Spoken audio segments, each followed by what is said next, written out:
예, 여러분 반갑습니다. 10월 22일이 됩니다. 화요일 아침이네요. 예, 계속해서 여러분과 함께 또 이사야서 말씀으로 함께 은혜 나누기 원합니다. 오늘 말씀은 59장 20절부터 60장 이렇게 함께 보도록 하겠습니다. 그 가운데서 함께 봉독할 말씀은 59장 20절부터 해서요 60장 3절까지 말씀 함께 우리 봉독하십시다. 여호와께서 이르시되 내가 그들과 20절입니다. 여호와의 말씀이니라. 구속자가 시온에 임하여 야곱의 자손 가운데에서 죄과를 떠나는 자에게 임하리라. 여호와께서 이르시되 내가 그들과 세운 나의 언약이 이러하니 곧 내 위에 있는 나의 영과 내 입에 둔 나의 말이 이제부터 영원하도록 내 입에서와 내 후손의 입에서와 내 후손의 후손의 입에서 떠나지 아니하리라 하시니라. 일어나라 빛을 발하라. 이는 내 빛이 이르렀고 여호와의 영광이 네 위에 임하였음이니라. 보라 어둠이 땅을 덮을 것이며 캄캄함이 만민을 가리려니와 오직 여호와께서 내 위에 임하실 것이며 그의 영광이 내 위에 나타나리니 나라들은 내 빛으로 왕들은 비치는 네 광명으로 나오리라. 아멘. 네, 오늘 말씀의 중심 구절은 1절입니다. 60장 1절 일어나라 빛을 발하라. 이는 내 빛이 이르렀고 여호와의 영광이 내 위에 임하였음이니라. 그래서 말씀의 제목을 하나님의 영광이 드러나는 삶이라는 제목입니다. 하나님의 영광이 드러나는 삶, 그런 제목을 함께 나눕니다. 예, 오늘 이 말씀은요 59장 1절부터 시작되어졌던 그 하나님의 진노, 심판이죠. 그리고 그것을 인하여서 또 백성들 가운데에서 회개하고 그래서 신앙 고백을 합니다. 예, 이 모든 것이 우리의 죄 때문입니다 하는 고백이죠. 그리고 이제 그 회개의 모습을 보시고 하나님께서도 구원을 베푸시는 그런 과정들을 우리가 보았습니다. 어쩌면 이것은 하나님께서 우리와 관계를 맺으면서 우리로 하여금 정상적인 삶의 자리로 돌아오게 하기 위한 그런 방법, 하나의 과정, 이렇게도 우리가 볼 수 있겠습니다. 그러니까 우리 인생들의 모습이 하나님 앞에서 늘 그런 거죠. 약속은 해놓고 지키지 않고 또 혼나고 또 돌이켜서 하나님 이제 다시 시작하고 싶습니다. 그럼 또 하나님 받아주시고 뭐 이런 식의 이제 계속 반복이 되어져 가는 겁니다.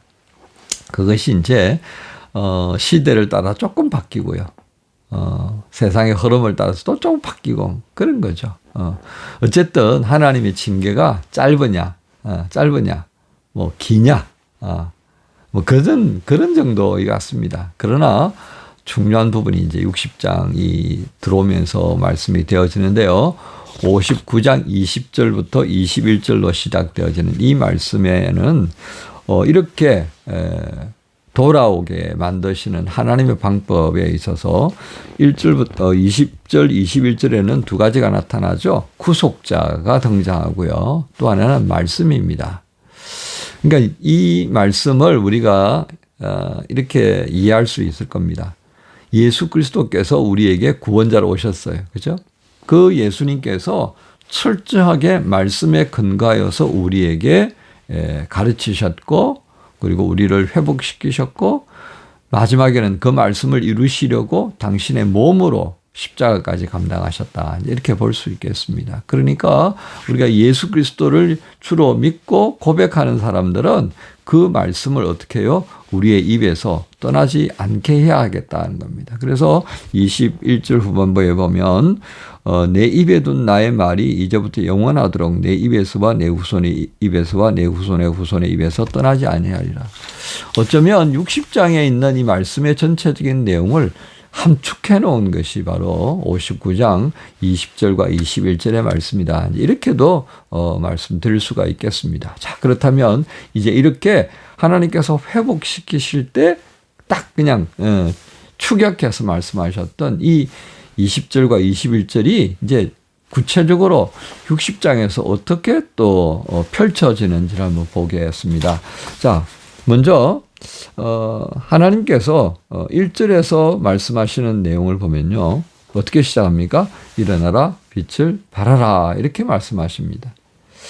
하나님께서 이스라엘의 회복을 말씀하시면서 그 구체적인 모습을 1절에서 이제 꺼내 보이신 겁니다. 근데 우리가 여기서 하나 봐야 될 것은요. 일어나 빛을 발하라 그랬습니다. 그런데 이 빛이요. 우리에게 있던 거예요. 하나님께서 주신 거예요. 예. 우리에게는 빛이 없어요. 언제부터요? 아담과 하와가 사고치고 에덴에서 쫓겨난 이후로요. 예. 그러니까 우리에게는 빛은 하나님께서 주신 거예요. 하나님과 회복을 하면서 하나님의 그 영광이 우리에게 위탁되었다. 이제 이렇게 이야기를 할 수 있는데요. 그래서 우리는 그 하나님의 영광을 우리의 모든 삶의 자리에서 드러내는 거죠. 그걸 또 다르게 표현하면 하나님의 다스림, 하나님의 주권을 드러내는 거다. 이렇게도 표현할 수 있겠습니다. 그것을 오늘 시적인 표현으로 하나님의 이 빛을 발하는 것으로 그렇게 표현을 하고 있습니다. 그러니까 그 빛이 다시 허락되었으니까 하나님의 영광이 우리에게서 다시 세상으로 비추어질 수 있도록 어떻게 보면 달이 빛을 내지 못하잖아요. 태양빛을 받아가지고 우리에게 반사하는 것처럼요. 우리도 그런 존재가 될 수밖에 없다는 겁니다. 사신이 뭐예요? 왕의 명령을 말씀을 대신 전하는 사람. 그러니까 하나님의 영광을 우리가 받았어요. 그 받았던 하나님의 영광을 세상을 향해서 이렇게 드러내는 게 이제 반사 이거 반사. 누가 당신 사랑해 그랬더니 씹으면서 반사 이렇게 합니다. 예. 뭐 어쨌든 그 하나님의 사랑을 받아서 우리도 반사해야 되는 그런 측면에서 빛을 발하라라고 하는 이 첫 번째 모습을 우리가 보게 됩니다. 자, 그런데 이렇게 하나님과 우리와의 관계가 회복되어지면서 다시 빛을 발할 수 있는 존재가 되어지니까요. 두 번째는 어떤 일들이 일어납니까? 예. 문나라의 왕들이 그 빛으로 오게 되는 것을 우리가 보게 되는 것입니다. 자, 볼까요? 3절에 나라들은 내 빛으로 왕들은 비치는 내 광명으로 나아오리라 그랬습니다. 마치 불빛을 보고요. 나방들이 확 모여드는 것처럼 그런 장면을 여러분 경험하셨는지요? 이번 한국에 다녀오시면서 여러분 어떠셨어요? 혹시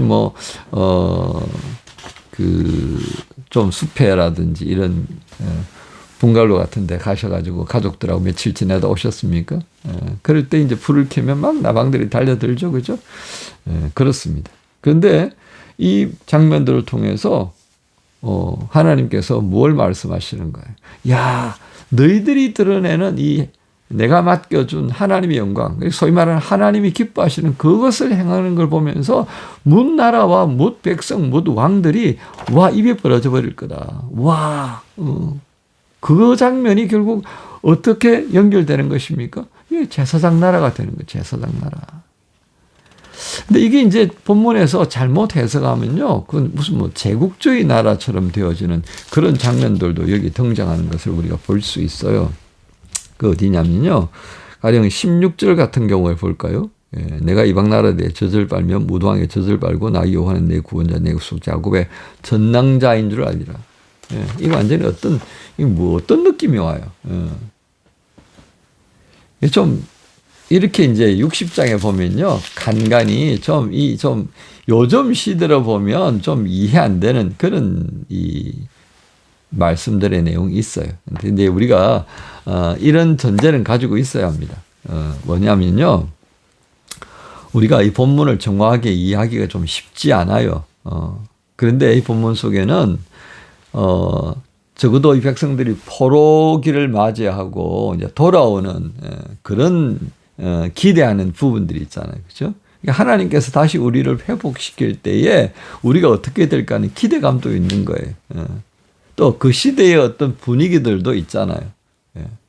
그러니까 그걸 다 고려할 수밖에 없어요. 왜? 이해하는 폭이 어떻게든 하나님의 말씀을 이해할 수 있도록 좀 이렇게 풀어놔 줘야 하니까요. 그러니까 그 시대 사람들이 이해할 수 있는 폭이 좁을 수밖에 없습니다. 그러니까 이제 우리가 이 자유민주주의, 평등, 세계주의 이런 식의 이제 사고로 살아가는 우리들에게 이런 어떤 제국주의적인 어떤 권위주의적인 이런 모습으로 나타나는 내용들에 대해서는 거부감을 가질 수밖에 없겠습니다. 하지만 그 시대 사람들의 어떤 기대들, 그것들을 고려하시면서 하나님께서 마음을 이렇게 좀 풀어서 설명했다라고 한다면 나름대로 좀 이해가 되지 않겠나 하는 것입니다.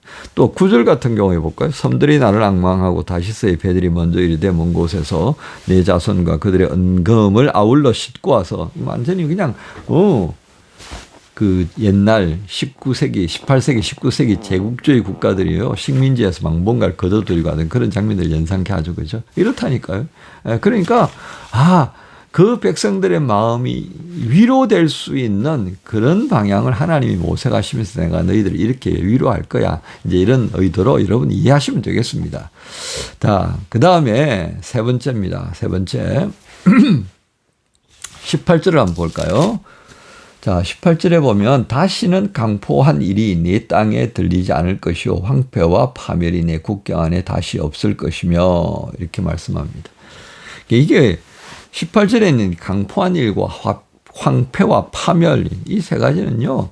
무엇과 반대되는 겁니까? 하나님께서 말씀하셨던 공의와 정의로운 이런 사회 그런 나라와는 거리가 먼 겁니다. 그렇죠? 결국 앞에 있는 강포, 황폐, 파멸 이건 힘센 자가요. 불법을 행하면서 막 빼앗고 자기 나름대로 막 해버리니까 모든 게 어떻게 됩니까? 엉망이 되어버리잖아요. 요즘 우리나라 형편이 엉망이 되어버리는 것을 보면서 여러분 그런 생각 하지 않겠습니까? 힘 있는 자가 장땡이야. 그죠? 힘 있는 자 마음대로 주물럭 걸어버리면 나라가 어떻게 되겠습니까? 나라는요. 법과 제도에 의해서 시스템화가 되어져 있어야 합니다. 그래서 누가 대통령이 되든 누가 장관이 되든 그 시스템 안에서 변화를 이루고 그 변화가 개혁적으로 계속해서 새롭게 되어야 되는 거예요. 그래야지 그 나라가 건강해지는 거고요. 그 나라의 시스템이 계속해서 생동감을 유지하게 되는 것입니다. 그런데 과거에는 어땠다고요? 강포가 황폐와 파멸이 그냥 아주 득세했던 그런 이스라엘이었다는 겁니다. 그런데 이제 하나님의 구원의 역사를 베풀고 모든 백성들의 마음에 새 마음이 주어지면 어떻다고요? 이 모든 것들이 다 중단되어지고요. 이 권력을 가지고 있는 사람들이 하나님의 공의와 정의에 의해서 통치하는 그런 일들이 이루어지게 될 거다. 소위 말하는 약한 자들, 연약한 자들, 힘없는 자들이 평안을 얻고 위로를 얻고 그렇게 해서 복을 누리는 세상이 되어가는 겁니다. 우리는 이 말씀을 통해서 모든 그리스도인들이 바라는 어쩌면 그리스도인들뿐만 아니라 모든 사람들이 바라는 이상적인 세계가 여러분 이제 문득 그림 그리워질 것 같다 싶습니다. 그렇습니다. 어쩌면 이러한 모습이요. 구원받고 예수 그리스도 안에서 구원받고 하나님의 자녀가 된 사람들이 감당해야 할 몫이 아닐까 생각하는 겁니다. 하나님의 영광을 드는 빛을 발하고요. 문나라와 왕들과 그 백성들이 그 영광을 바라보면서 흠모하게 되고 기분이 좋아서 행복해지기 위해서는 저걸 본받아야 되겠다라는 이 감동적인 삶을 기대하게 만들고 그리고 공의와 정의로 나라를 다스리고 판단을 하는 그런 일꾼들이 있는 나라, 그 사회. 우리 그리스도인들이 감당해야 될 몫이 아닐까 싶은 것입니다. 분명한 것은요. 인생들의 삶을 바라보시는 하나님은 한결같이 이렇게 우리가 살아가는 삶의 자리를 만드시려고 일하신다라고 하는 것입니다. 여러분 오늘 10월 22일 하나님 안에서 이 하루를 시작하면서 이 하나님의 마음을 생각하면서 일하고 싶지 않으세요? 공부하고 싶지 않으세요?